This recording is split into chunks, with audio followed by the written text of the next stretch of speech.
ప్రకృతి భద్రంగా నేను పండిస్తున్నానండి. పిఎండిసి అండి, ఆర్డిఎస్ కూడా నేను గత 4 సంవత్సరాల నుంచి కూడా నేను ఎకరం నుంచి నేను వేస్తున్నానండి. నేను గంజాంధ్రం వేస్తానండి. నిత్యం చేసి నేను ఆకుమూలు వేస్తామండి. నారుశుద్ధి చేసి ఉడిపుడుతామండి. ఆతల రైతు కెమికల్గా అవుతున్నానండి. మన మోతా తుఫాను వల్ల 100కి 90% కూడా నాది ఎకరం పొలం కూడా నిలబడే ఉందండి.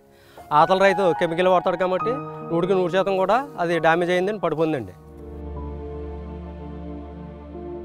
స్వర్ణ వేసిన కాడి నుంచి మనం రసాయనిక ఎరువులు మన కెమికల్ మందులు వాడుతున్నామండి. అదే డిఏపి, యూరియా, లేకపోతే 14-35 కానీ 3-19 కానీ ఇటువంటి రకాలు ఎరువులు మేము వేస్తున్నామండి. 125-130 కేజీల వరకు ఫస్ట్లో వేస్తున్నామండి. పెట్టుబడి కొద్ది ఇంచుమించు 28,000 దాకా ఉంది. కౌలు 27-28 కాటాలు ఇస్తున్నామండి ఒక ఎకరానికి. మరి మన పక్క సేను ఆయన మరి ప్రకృతి వ్యవసాయం ఆయన చేస్తున్నాడు. మరి తుఫాను వల్ల ప్రకృతి వ్యవసాయం ఇంకా నిలబడదు కదండి. మరి ఇదంతా నేలమట్టం అవుతుందండి, పడిపోతుంది కదా. అంటే కెమికల్ వల్ల, రసాయనిక ఎరువుల వల్ల పడిపోతుందని మాకు అర్థమైపోయిందండి.